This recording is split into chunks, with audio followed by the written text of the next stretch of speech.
So it's October, and you know what that means. Halloween costumes. And today I'll be making 5 Halloween inspired dresses. I'm also going to be taking inspiration from different historical periods. The dresses in this video are not going to be historically accurate. I am not going for historical accuracy in this video. I'm going for fun. I'm going for Halloween. I'm going for old aesthetic. Look into her eyes! Look into them. Pumpkin chaos.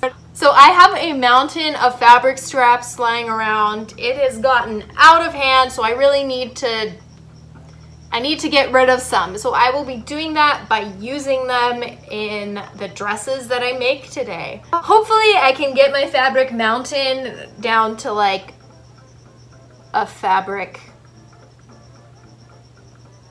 ball. All right, so dress number 1.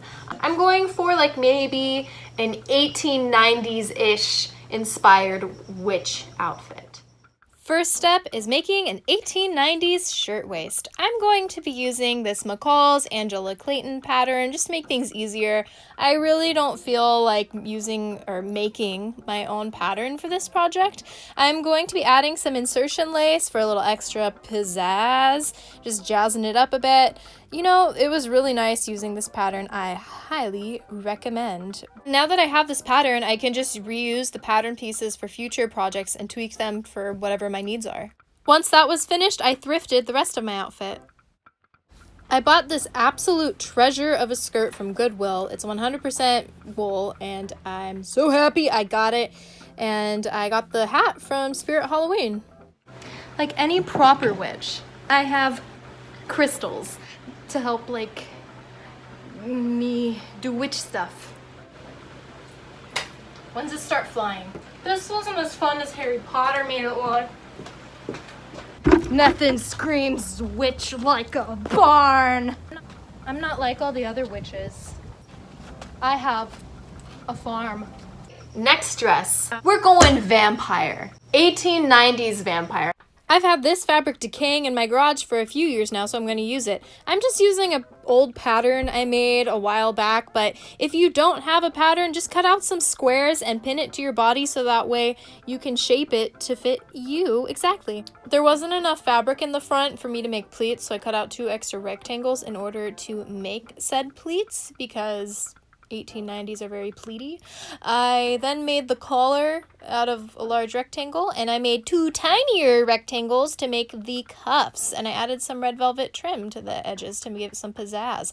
I made this like inner lining to like close it. I did not care what the fabric was. It does not go at all, but oh well. And the collar's kind of wonky, but you know, ain't that just the way. Then I added these like cute like ruffles to add the wrists, and I added this cute red velvet bow because cuteness. I am going to be making my own Victorian skirt this time out of some curtains that I thrifted from Goodwill. And luckily I had enough fabric. It was just enough to make a skirt. Then I got some black sheets to get the lining all cut out, and those were my pieces. I sewed them all up.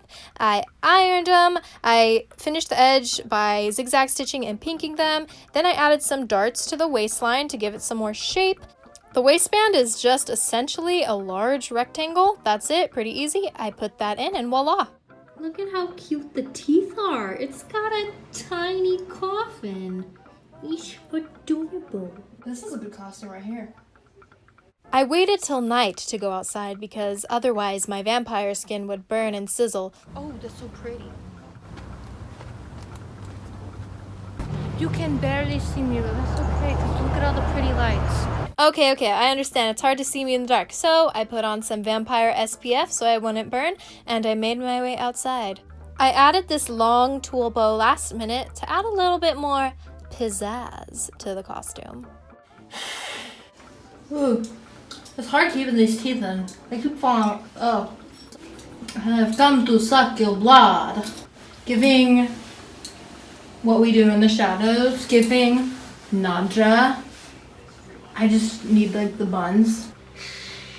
I'm calling it. This is my favorite outfit so far, and I think it will stay that way. This is awesome. I want to wear this every single day. Lighting is not good, but as you can see, it's a little bit more aesthetic.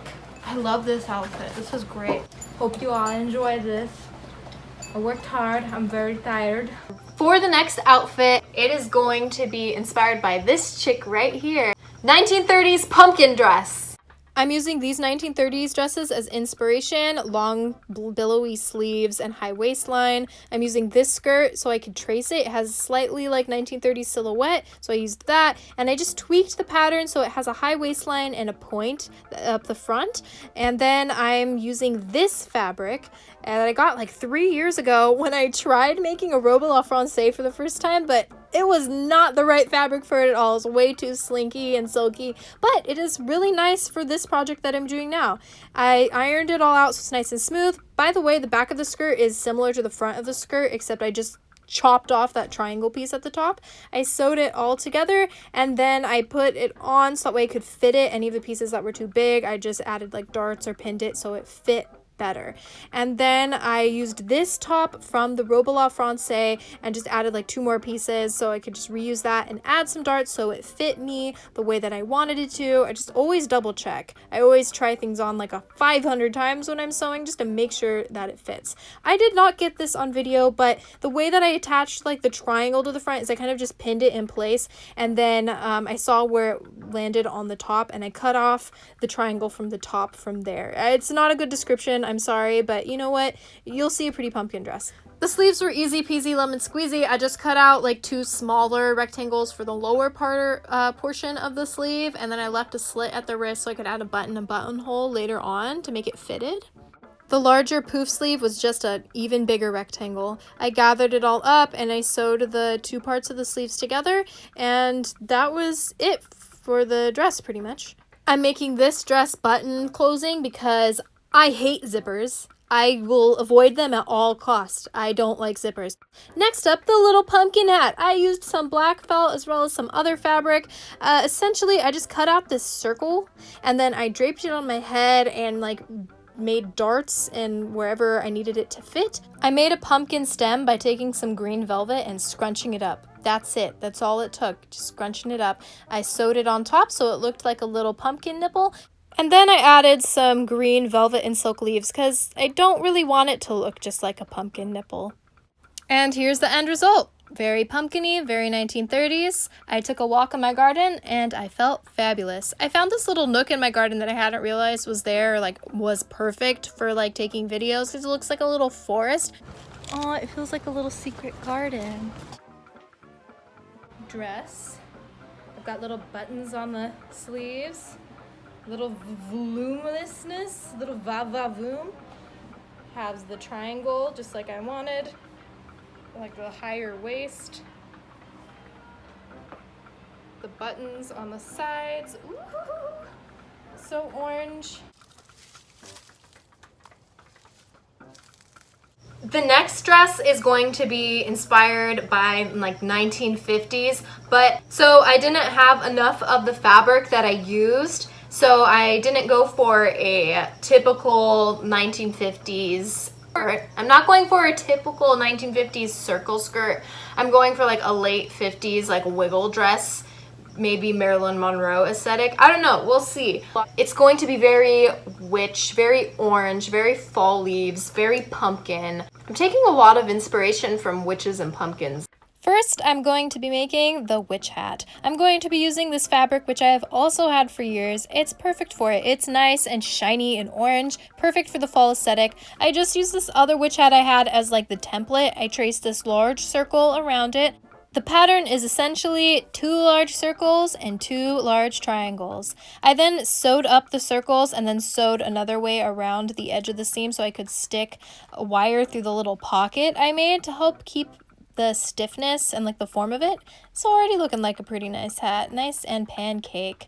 Then I cut a smaller hole in the middle so that way I could line it up with the triangle cone that I made from the 2 triangles, and then I just like pinned it in place and I hand sewed the, what is that called? Is it the rim?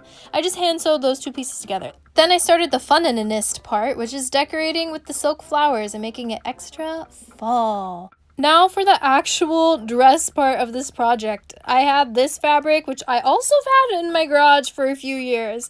Luckily, I had like a pretty good amount to make a wiggle dress out of. Essentially, I just draped it on myself and then pinned where I needed it to be so it could fit me.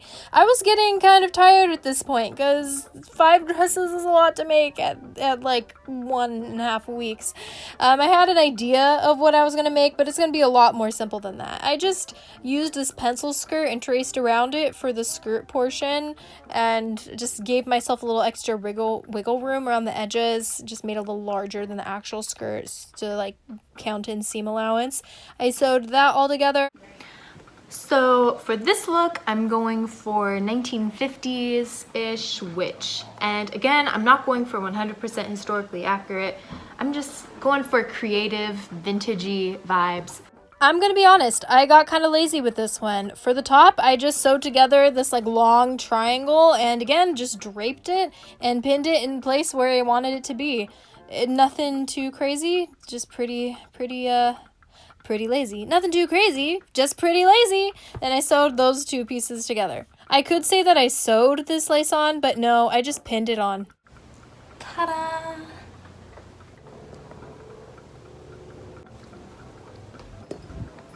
I feel super cute and fall-like. See, this barn goes much better with this kind of pumpkin spice witch theme. Hello, I'm a little pumpkin witch on the farm.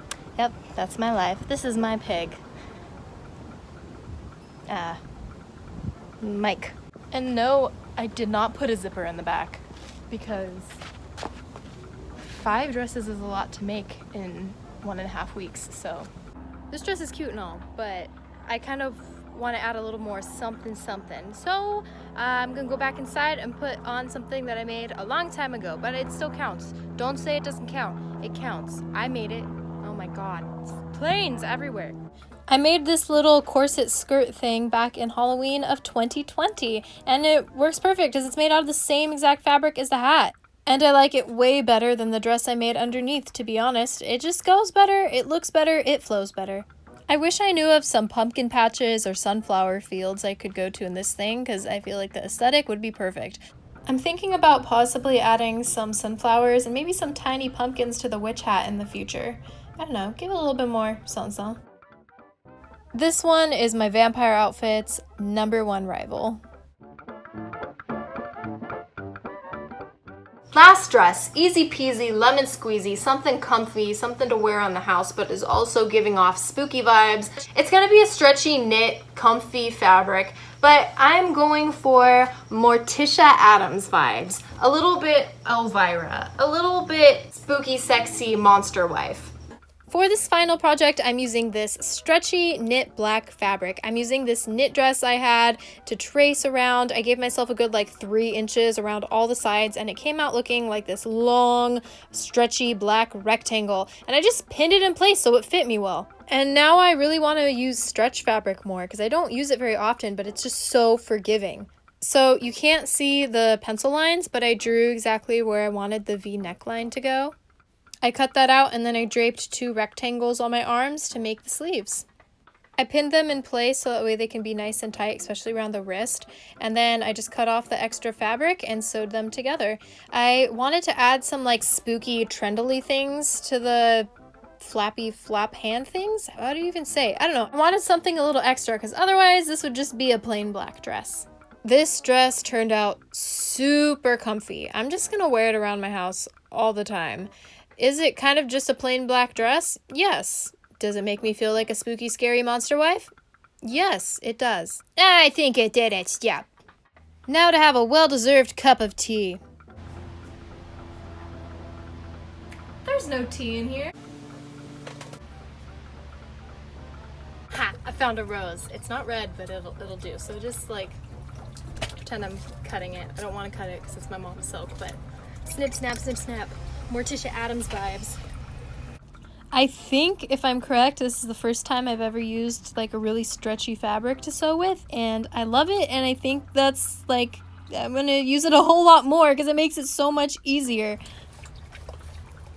You know, the cheerful yellow house doesn't really match with Morticia Addams vibes, but I gotta make do with what I have. just imagine Morticia walking around like this all day. So yeah, I hope that you enjoyed this video.